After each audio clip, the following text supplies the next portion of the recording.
قابل تکریم بزرگان محترم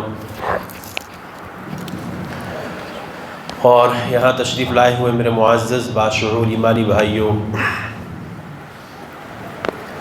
تمام تعریفیں اس اللہ وحدہ لا شریک لہ کے لیے خاص ہیں، جس اللہ رب العزت نے ہم سب کو انسانی شکل عطا کی، ایمان کی عظیم دولت سے نوازا اور امام الانبیاء جناب محمد عربی صلی اللہ علیہ وسلم کی امت میں پیدا فرمایا، اور قرآن کریم جیسی عظیم کتاب کے ذریعے سے اللہ نے ہماری رہبری اور رہنمائی فرمائی۔ تمام تعریفیں اسی اللہ کے لیے خاص ہیں۔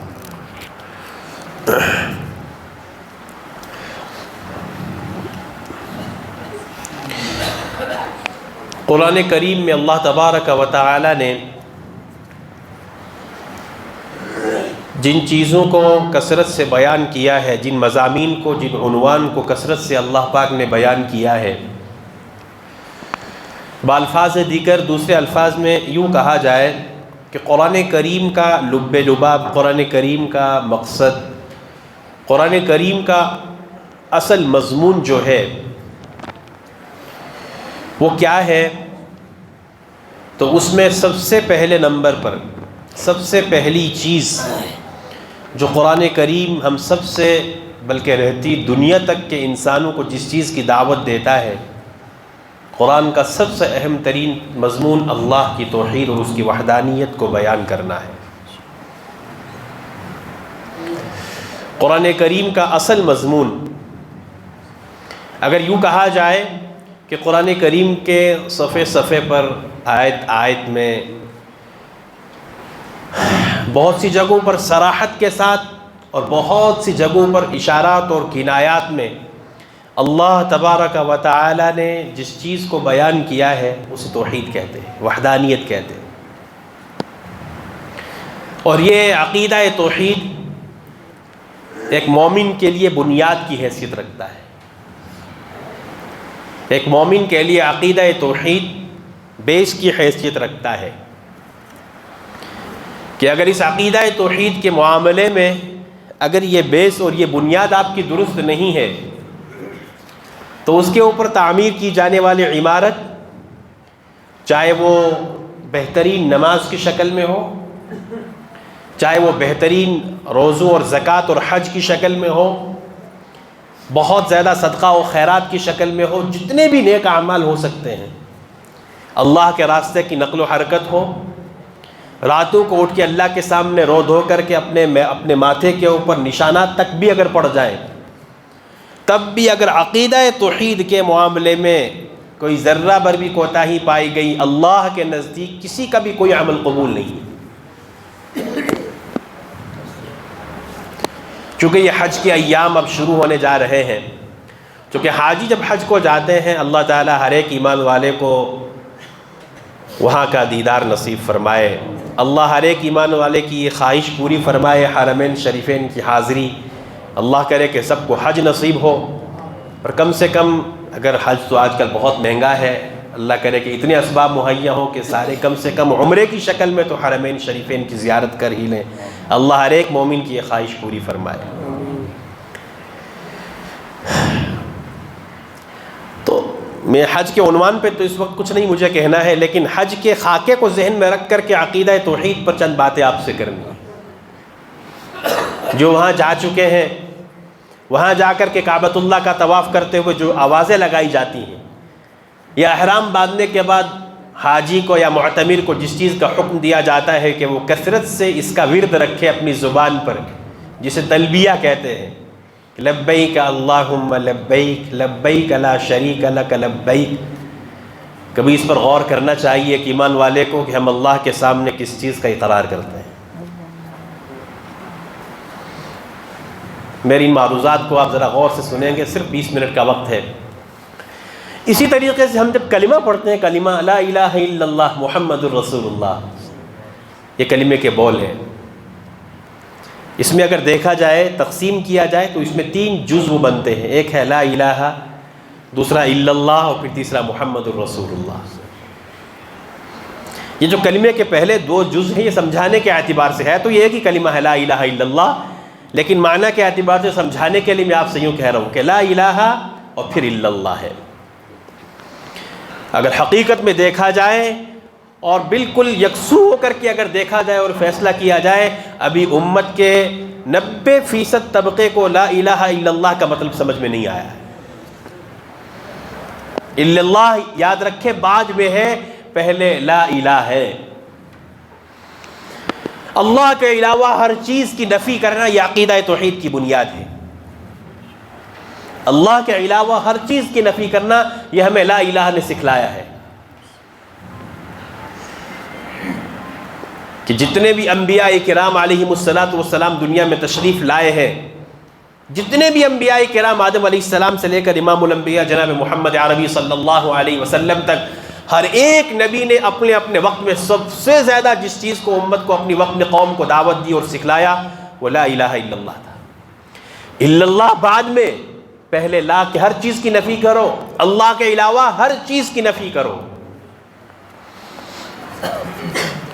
چونکہ اگر میں اس چیز کی تفصیل میں جاؤں گا تو پھر میرے پاس جو مجھے کچھ مختصر وقت میں کچھ کہنا ہے میں اس کو آپ کو نہیں کہہ پاؤں گا۔ مجھے امید ہے کہ میری ان معروضات کو آپ توجہ سے سنیں گے، مجھے امید ہے اللہ کی ذات سے کہ کچھ نہ کچھ آپ کی سمجھ میں ضرور آئے گا۔ اور یہ جو میں آپ سے کہنے جا رہا ہوں یہ ہمارے علاقائی ماحول کے تناظر میں آپ سے کہنا جا رہا ہوں۔ ہم کیا سمجھتے ہیں مسلمان ہونا بہت آسان ہے، ہم نے یہ سمجھ رکھا ہے کہ مومن کے گھر میں پیدا ہوئے، مسلمان کے گھر میں پیدا ہوئے، لا الہ الا اللہ پڑھ لیا تو بھائی اب جیسی چاہے ویسی زندگی گزارو، جیسی چاہو ویسے کرو، اور ٹھپا جو لگ چکا ہے کہ تم مومن ہو، ٹھپا جو لگ چکا ہے کہ تم مسلمان ہو۔ اتنا آسان نہیں ہے مسلمان ہونا۔ قرآن نے کہا حسب الناس ان یترکوا ان یقولوا آمنا وهم لا یفتنون، کیا لوگوں نے یہ گمان کر رکھا ہے، وہ اپنی جگہ یہ سوچتے ہیں کہ جب انہوں نے کہہ دیا آمنا کہ ہم تو ایمان لائے، وهم لا یفتنون، پھر وہ آزمائے نہیں جائیں گے؟ ایمان لانے کے بعد تو ایمان والوں کی آزمائش ہوتی ہے، جیسے ہر وقت کے نبی کی آزمائش ہوئی ہے۔ اب سمجھیے اس بات کو کہ نبی اللہ کا نمائندہ ہوتا ہے، نبی اللہ کا روئے زمین پر نائب ہوتا ہے، ہر نبی کی لا الہ الا اللہ کی بنیاد پہ آزمائش ہوئی ہے۔ ایک بھی نبی آپ کو ایسا نہیں ملے گا جس نے تکلیفیں برداشت کی ہوں، جس نے اپنی قوم کے طعنے برداشت کیے ہوں، جس نے اپنی قوم کی طرف سے فقرے سنے ہوں، یہاں تک کہ مار پیٹ صحیح ہو، یہاں تک کہ اپنے اور غیر سارے کے سارے دشمن بن گئے ہوں۔ ایک بھی ایسا نہیں ملے گا جس کو اس کی اس بنیاد پہ کہ یہ دنیا کا مطالبہ کرتا ہے، یہ اس بنیاد پہ کہ کچھ خاندانی معاملات ہیں، اس بنیاد پہ نبیوں کو ستایا گیا ہو۔ بالکل بھی نہیں۔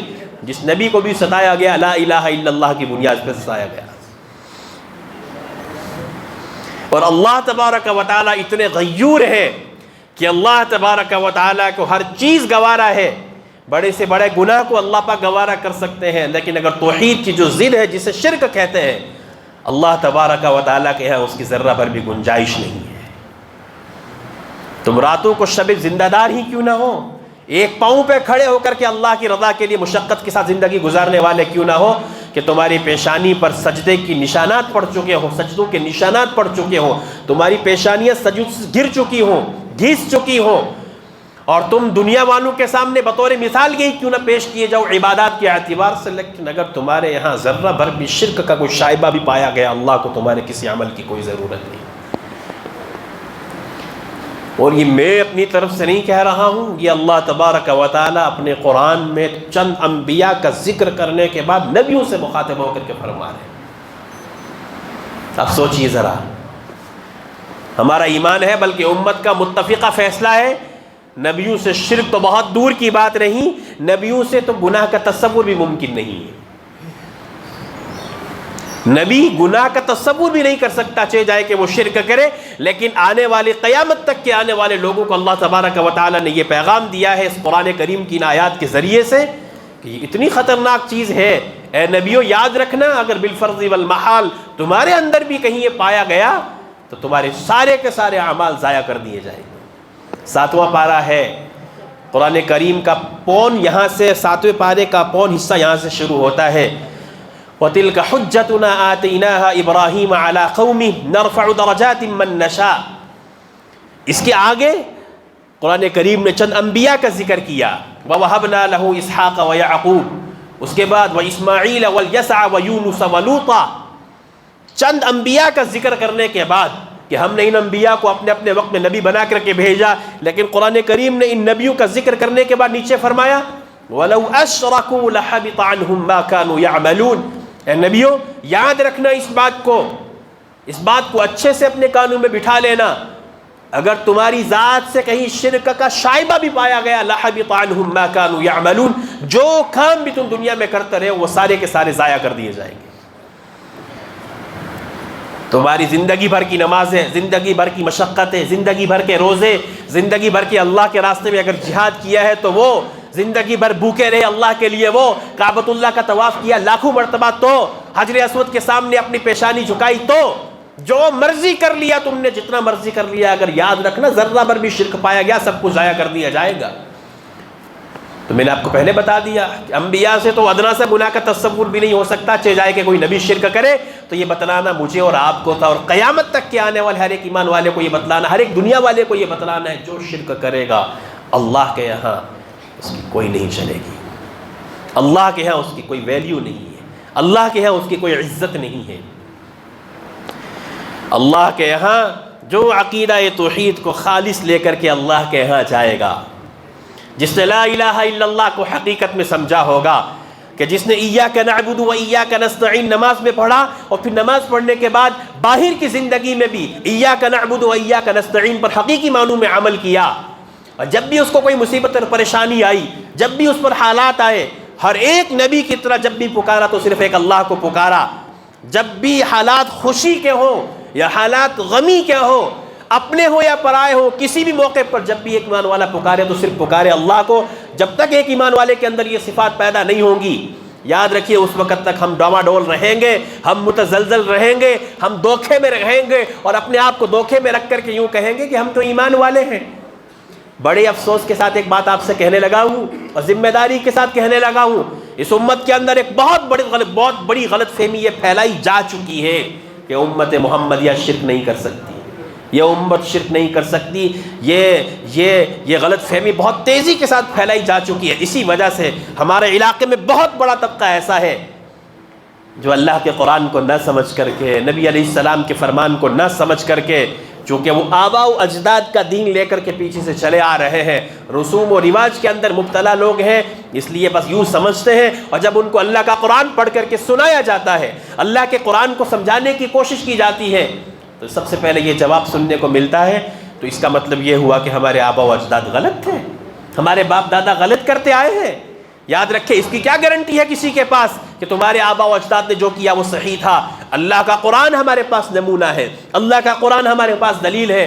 اگر اللہ کے قرآن کے خلاف کوئی بھی عمل ہوگا تو چاہے وہ اس پر صدیوں سے عمل ہوتا آ رہا ہو، ہزاروں لاکھوں لوگوں اس پر دلیل پیش کرے، لیکن اگر وہ اللہ کے قرآن سے ٹکرائے گا اس کی کوئی حیثیت نہیں۔ ہمارے لیے سب سے بین اور واضح کتاب اللہ کا قرآن ہے، اور اللہ کے قرآن کا سب سے اہم ترین مضمون وہ اللہ کی توحید ہے۔ اور ہر نبی نے اپنے اپنے زمانے میں کیا کہا؟ یا قوم اعبدوا اللہ ما لکم من الہ غیرہ، اے میری قوم تم اللہ کی عبادت کرو کہ اس کے سوا کوئی معبود نہیں ہے۔ امت کو یہ دھوکہ دیا جاتا ہے کہ یہ امت تو شرک نہیں کر سکتی، امت محمد یہ تو شرک سے بیزار ہے، حالانکہ اللہ کا قرآن سنا رہا ہوں۔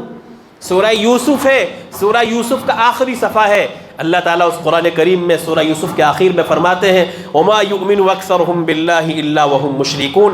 بہت سارے ایمان والے وہ ہیں کہ ایمان بھی تو رکھتے ہیں، اللہ پر ایمان تو رکھتے ہیں، لیکن اللہ پر ایمان رکھنے کے ساتھ ساتھ وہ اللہ کے ساتھ شرک بھی کرتے ہیں۔ اب میں اپنے اصل موضوع کی طرف آتا ہوں، امید ہے کہ مجھے آپ سمجھ گئے ہوں گے، مختصر وقت کے اندر 10 منٹ کے اندر اس بات کو سمجھیے۔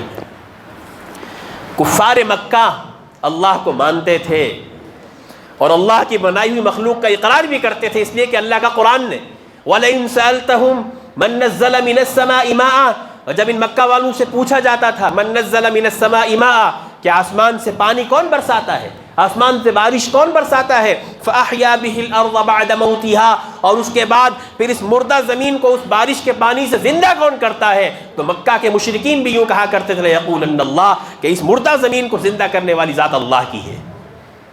وَلَئِن سَأَلْتَهُم مَّن خَلَقَ السَّمَاوَاتِ وَالْأَرْضَ وَسَخَّرَ الشَّمْسَ، اور جب ان سے پوچھا جاتا کہ زمین آسمان کو پیدا کس نے کیا ہے، وسخر الشمس والقمر، اور یہ چاند اور سورج کو مسخر کس نے کیا ہے؟ چاند اور سورج کو تابع کس نے، کس کے تابع ہیں؟ لیقولن اللہ۔ تو اس وقت بھی مکہ کے لوگ کہتے تھے کہ یہ سب کچھ پیدا کرنے والا صرف اور صرف اللہ ہے۔ لیکن معاملہ کہاں بگڑا مکہ والوں سے؟ مانتے تو تھے لیکن اللہ کی ذات میں وہ شرک اس معنی کرتے تھے کہ جو صفات میرے اللہ کی ہیں، جو صفات میرے اللہ کی ہیں، ان صفات میں وہ مکہ کے مشرکین دوسروں کو شریک کر لیا کرتے تھے۔ جیسے مکہ کے کعبۃ اللہ کے اندر جو اتنے سارے بت رکھے ہوئے تھے، وہ یہ معنی کریں، وہ یوں کہا کرتی تھی ما نعبدہم الا لیقربونا الی اللہ زلفا، کہ ہم ان کی عبادت اس لیے نہیں کرتے کہ یہ ہمیں کچھ دیتے ہیں، نہیں، ہم تو اس لیے عبادت کرتے ہیں یہ ہمیں اللہ سے قریب کرتے ہیں۔ یاد رکھیں قرآن کریم نے کہا وَإِذَا سَأَلَكَ عِبَادِي عَنِّي فَإِنِّي قَرِيب، جب میرا بندہ مجھ سے پکارتا ہے، مجھے پکارتا ہے، تو اس کو سمجھ لینا چاہیے فَإِنِّي قَرِيب، میں اس سے بہت قریب ہوں۔ کتنا قریب ہوں؟ قرآن نے کہا وَنَحْنُ أَقْرَبُ إِلَيْهِ مِنْ حَبْلِ الْوَرِيدِ، کہ ہم تو انسان کی شہرگ سے بھی زیادہ اس کے قریب ہیں۔ أُجِيبُ دَعْوَةَ الدَّاعِ إِذَا دَعَانِ، کہ جب مجھے پکارنے والا کوئی پکارتا ہے تو میں اس کی پکار کو سنتا ہوں۔ تو مشرکین مکہ کی سب سے بڑی خرابی یہ تھی کہ وہ اللہ کی صفات میں دوسروں کو شریک ٹھہراتے تھے۔ بڑی ذمہ داری کے ساتھ اب اگلا جملہ سنیے گا، اس غلط فہمی میں مت رہیے گا، اس غلط فہمی سے قبل از موت نکل جائیں، اللہ کرے کہ ہم سب نکل جائیں قبل از موت۔ ہم جن جن خرافات کے اندر، جن جن بدعات کے اندر مبتلا ہیں، جن جن رسومات کے اندر ہم مبتلا ہیں، پہلی بات تو یہ ہے کہ ان کا شریعت اسلام سے کوئی تعلق نہیں ہے۔ ڈنکے کی چوٹ پر کہتا ہوں یہ اللہ کے نبی کے دین میں اس کی کوئی گنجائش نہیں ہے۔ جن رسومات اور بدعات اور خرافات کے اندر ہم سب مبتلا ہیں، چاہے وہ کسی بھی شکل میں ہو، میں تفصیل میں جانا ہی نہیں چاہتا، میرے پاس وقت نہیں ہے۔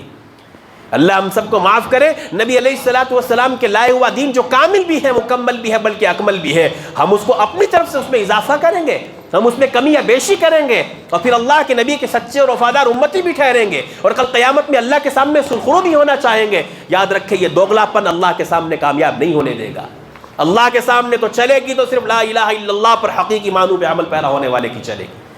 اللہ کے یہاں وہی سرخرو ہوگا جو سب سے کٹ کر کے، سب سے یکسو ہو کر کے، کہ جب بھی باری آئی مانگنے کی تو مانگا اللہ سے، جب بھی دکھڑا سنانے کی باری آئی تو دکھڑا سنایا اللہ کو، جب بھی کسی مصیبت میں پھنسے تو پکارا میرے اللہ کو، جب بھی حالات آئے تو ان حالات میں صرف اور صرف پکارا اللہ کو۔ یہ انبیاء کی تعلیم ہے۔ ابراہیم علیہ الصلوۃ والسلام موحد اعظم کہلاتے ہیں، انبیاء کے جد امجد کہلاتے ہیں، کہ درود ابراہیمی میں ہم کیا پڑھتے ہیں؟ اللہم صلی علی محمد وعلی آل محمد کما صلیت علی ابراہیم۔ آپ اندازہ لگا لیجئے کتنی بڑی ہستی ہے ابراہیم علیہ الصلوۃ والسلام۔ لیکن جب ابراہیم علیہ السلام کو آگ میں ڈالا گیا تو اس ابراہیم علیہ الصلوۃ والسلام نے بھی آگ کی لپٹوں کے اندر اگر پکارا ہے تو صرف ایک اللہ کو پکارا ہے۔ زکریا علیہ الصلوۃ والسلام عمر کی اس تنہائی، اس انتہا کو پہنچے ہیں کہ جب بظاہر اولاد ہونے کے کوئی چانس نہیں ہے، ظاہری سبب کے تحت اولاد ہونے کے چانس ہے ہی نہیں، لیکن زکریا علیہ الصلوۃ والسلام نے اس وقت، قرآن نے اس کو ذکر کیا ہے وَلَمْ أَكُنْ بِدُعَائِكَ رَبِّ شَقِيًّا، اے اللہ میں تجھ سے مانگ کر کے کبھی مایوس نہیں ہوا ہوں۔ اس مایوسی، ظاہراً مایوسی کے عالم میں بھی زکریا علیہ السلام نے کس کو پکارا؟ اللہ کو پکارا۔ یوسف علیہ السلام کنویں کی گہرائی میں ہے، کنویں کی تاریکی میں ہے، جہاں ظاہراً کوئی سبب نہیں ہے زندگی کا، لیکن کنویں کی تاریکی میں بھی یوسف علیہ الصلوۃ والسلام نے پکارا ہے تو صرف ایک اللہ کو پکارا ہے، اور پھر اسی اللہ نے کنویں کی تاریکی سے نکال کر کے یوسف علیہ الصلوۃ والسلام کو مصر کا بادشاہ بنایا۔ اسماعیل علیہ السلام نے پکارا تو اپنے اللہ کو پکارا۔ نوح علیہ الصلوۃ والسلام نے پکارا رب انی مغلوب فانتصر۔ جب قوم کے لوگوں نے انتہا درجہ ستا دیا تو اس نبی نے بھی، جو اتنی لمبی مدت تک لوگوں کو اللہ کی طرف بلاتا رہا، تو اس نبی نے بھی جب بھی پکارا تو اس اللہ کو پکارا۔ ہمارے ہاں کیا ماحول ہے؟ ذرا اس طرف بھی آئیے۔ ہم نے تو مذاق بنا کے رکھا ہے اللہ کے قرآن کو، ہم نے تو توحید کی دھجیاں اڑا کر کے رکھی ہیں، اور پھر بڑی ڈھٹائی کے ساتھ اور بے شرمی کے ساتھ ہم جو ہے امت محمدیہ میں ہونے کا دعویٰ کرتے ہیں، اللہ کو ایک ہونے کا دعویٰ کرتے ہیں۔ زبانی اقرار نہیں چلے گا، عملی طور سے ثابت کرنا پڑے گا، اپنے عمل سے بتانا پڑے گا کہ ہم اللہ کو ایک مانتے ہیں، ذات کے اعتبار سے بھی اور صفات کے اعتبار سے، کہ جب اللہ تبارک و تعالی جو چاہے وہی ہوتا ہے۔ وَإِن يَمْسَسْكَ اللَّهُ بِضُرٍّ فَلَا كَاشِفَ لَهُ إِلَّا هُوَ، یہ اللہ کا قرآن ہے۔ اگر اللہ تعالیٰ تم میں سے کسی کو تکلیف پہنچانا چاہے فلا کاشف لہ الا ہو، تو اس تکلیف کو اللہ کے سوا کوئی دور نہیں کر سکتا. وَإِن يُرِدْكَ بِخَيْرٍ فَلَا رَادَّ لِفَضْلِهِ، اور اگر اللہ تبارک و تعالیٰ کسی کے ساتھ خیر کا فیصلہ کرنا چاہے، کسی کو بھلائی پہنچانا چاہے، فَلَا رَادَّ لِفَضْلِهِ، تو اس کی بھلائی کو، اس کی خیر کو بھی کوئی ٹال نہیں سکتا. لِلَّهِ مُلْكُ السَّمَاوَاتِ وَالْأَرْضِ، کہ زمین آسمان کی بادشاہت صرف اور صرف کس کی ہے؟ اللہ کی ہے. کس کی ہے؟ زمین اور آسمان کی بادشاہت صرف اور صرف اللہ کی ہے. اگلا سنیے قرآن کا جملہ، اور یہ آخری بات سنا کر کے بات ختم کرتا ہوں. یخلق ما یشاء، وہ اللہ جو چاہتا ہے وہ پیدا کرتا ہے. یہب لمن یشاء اناسا، وہ جس کے لیے چاہتا ہے، جس کو چاہتا ہے لڑکیاں دیتا ہے. ویہب لمن یشاء الذکور، اور جس کو چاہتا ہے وہ لڑکے دیتا ہے. او یزوجہم ذکرانا واناسا، جس کو چاہتا ہے کچھ لڑکے دیتا ہے کچھ لڑکیاں دیتا ہے. ویجعل من یشاء عقیما، اور جس کو چاہتا ہے بانج رکھتا ہے. انہ علیم قدیر، کہ وہ اللہ علیم جاننے والا بھی ہے اور قدیر پوری طاقت رکھنے والا بھی ہے. جس کو چاہے تو بچے بھی دے اور بچیاں بھی دے، جس کو چاہے صرف بچے دے، جس کو چاہے صرف بچیاں دے. یہ میرے اللہ کا نظام ہے، جس کو چاہے کچھ نہ دے. اب ایک طرف یہ اللہ کا قرآن ہے، اب ایک عجیب سی کڑوی بات، بظاہر کڑوی بات کہنے جا رہا ہوں، لیکن دل پہ ہاتھ رکھ کے سنیے گا. اگر یہ اللہ کا قرآن سچ ہے تو پھر ہم غلط ہیں، اور اگر ہم اپنے آپ کو سچے کہتے ہیں نعوذ باللہ، پھر کہنا پڑے گا کہ یہ اللہ کا قرآن غلط ہے. نعوذ باللہ من ذالک. کئی مرتبہ کئی لوگوں کی زبانی یہ بات سننے کو ملتی ہے کہ ہمیں اولاد نہیں تھی، ہم فلاں جگہ پر گئے ہمیں اولاد ہوئی ہے. کئی مرتبہ ان گنہگار آنکھوں نے اپنی آنکھوں سے دیکھا ان عورتوں کو ننگے پیر چلتے ہوئے کہیں جاتے ہوئے.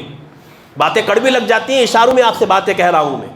ننگے پیر چلتے ہوئے، مشقت اٹھاتے ہوئے، جس کا شریعت نے کوئی تم سے تقاضا نہیں کیا، شریعت تم سے کوئی مطالبہ نہیں کرتی ہے، لیکن ننگے پیر چل کر کے جا رہی ہیں عورتیں. اور کیا ذہن میں بات لے کر کے جا رہی ہے کہ ہمیں فلاں جگہ سے اولاد ملی ہے لہٰذا اس کے در پہ جا رہی ہیں. سوچتے نہیں ہے اللہ جب انسان یہ پیشانی، جب یہ انسان ایک مرتبہ اللہ کے علاوہ کسی اور پہ جھکاتا ہے تو اللہ کو اتنی غیرت آتی ہے کہ ہمیشہ کے لیے رسوا کر دیا جاتا ہے کہ جا میرے در کو چھوڑ کر جس در کو تو نے چنا ہے تو زندگی بھر اسی میں رسوا اور ذلیل ہوتا رہے اور مشقت اٹھاتا رہے. سر جس پہ نہ جھکے، یہ جو ہے نا یہ پیشانی ہے، یہ پیشانی صرف اور صرف ایک اللہ کے سامنے جھکنی چاہیے. جب بھی جھکے تو اللہ کے سامنے جھکے، جب بھی مانگا جائے تو صرف اللہ سے مانگا جائے، حالات کیسے بھی ہوں. اگر کوئی مرد یا عورت کہیں سے اس کا ذہن یہ کہتا ہے کہ مجھے اولاد نہیں تھی اور فلاں جگہ جانے سے میری اولاد ملی ہے، تو یاد رکھے اس کے ایمان کا امتحان آ گیا ہے کہ اب اس کو یہ فیصلہ کرنا ہے کہ مجھے یہ اولاد کہاں سے آئی ہے. کئی سارے لوگوں کو یہ کہتے ہوئے سنا گیا ہے کہ ہمیں اولاد تو وہاں جانے سے ملی ہے.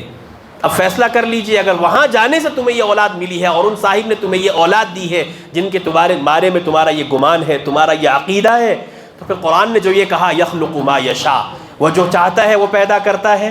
یہب لمن یشاء اناسا، جس کو چاہتا ہے لڑکیاں دیتا ہے. ویہب لمن یشاء الذکور، جس کو چاہتا ہے وہ لڑکے دیتا ہے. او یزوجہم ذکرانا واناسا، جس کو چاہتا ہے لڑکے بھی دیتا ہے لڑکیاں بھی دیتا ہے. یہ اللہ کا قرآن 2 مرتبہ پڑھ کر کے آپ کو سنا رہا ہوں. ویجعل من یشاء عقیما، جس کو چاہتا ہے بانج رکھتا ہے کہ جوانی بھی ہے، تندرستی بھی ہے، صحت بھی ہے، لیکن اولاد نہیں ہے.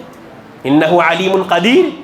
آپ اندازہ تو لگائیے، امام الانبیاء کی ازواج مطہرات میں سب سے لاڈلی اگر کوئی زوجہ مطہرہ تھی وہ اما عائشہ تھی رضی اللہ عنہا. اما عائشہ کے بطن سے اللہ کے نبی کو کوئی اولاد نہیں تھی، اسے اللہ کہتے ہیں. ابراہیم علیہ السلام عمر کی اس تہائی کو پہنچے تب جا کر کے اللہ نے اولاد دی، کہ بتلا دیا کہ اگر اللہ چاہے تو ظاہراً کوئی سبب نہ ہو تب بھی اللہ کی طرف سے اولاد آ سکتی ہے، اور اگر ظاہر اسباب موجود ہوں اور اللہ کا حکم شامل حال نہ ہو تو اللہ کے خزانے سے حکم نہ ہو تو اولاد نہیں ہو سکتی. تو جو لوگ یہ در در کی ٹھوکریں کھاتے ہیں اور جا کر کے اپنے ایمان کو رسوا کرتے ہیں، اپنے ایمان کا سودا کرتے ہیں، وہ کان کھول کر کے سن لے، کہیں ایسا نہ ہو کہ دنیا میں تو اپنے آپ کو دھوکہ دے کر کے چلے گئے کہ ہم تو اولیاء کے عاشق ہیں. یاد رکھیں کسی بھی ولی کی یہ تعلیم نہیں ہے، کسی کی بھی ولی کی بھی یہ تعلیم نہیں ہے، نہ کسی نبی کی یہ تعلیم تھی. نبی ہو یا ولی ہو سارے کے سارے اللہ کے محتاج ہیں. اس لیے اللہ کی توحید کے معاملے میں خدا کے لیے آنکھیں کھولیے، اللہ کے قرآن کو پڑھیے، اللہ کے قرآن کو سمجھیے.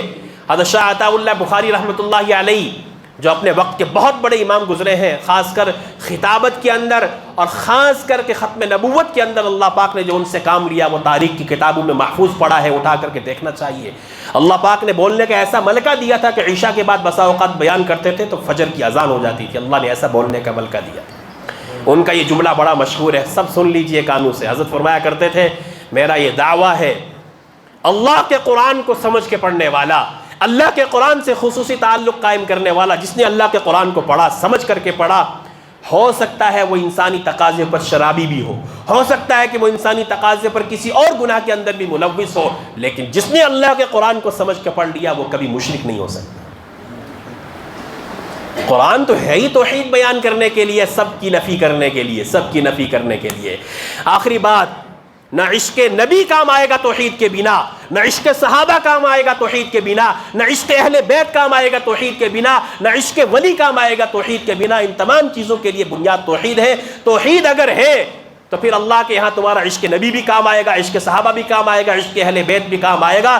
یہ ذہن میں رکھ کر کے دنیا میں جیے کہ میرے نفع اور نقصان کا مالک صرف اللہ ہے، عزت اور ذلت کا مالک اللہ ہے، میرے ہاتھ اٹھیں گے تو اللہ کے سامنے اٹھیں گے، میری پیشانی جھکے گی تو اللہ کے سامنے جھکے گی۔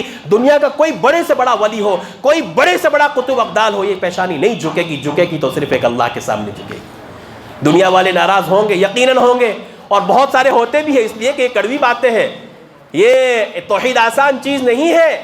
توحید تو یہ ہے کہ خدا حشر میں کہہ دے یہ بندہ دو عالم سے خفا میرے لیے، کہ القیامت میں اللہ یوں کہے کہ یہ بندہ وہ ہے جس نے پوری برادری کو سائڈ لائن کر دیا تھا، پوری برادری اس کی مخالف ہو گئی تھی کہ تو یہ سب کچھ کیا کرنے لگ گیا، ہمارے آبا و اجداد تو یہ سب کچھ کیا کرتے، تو نے یہ سب کچھ کیوں چھوڑ دیا؟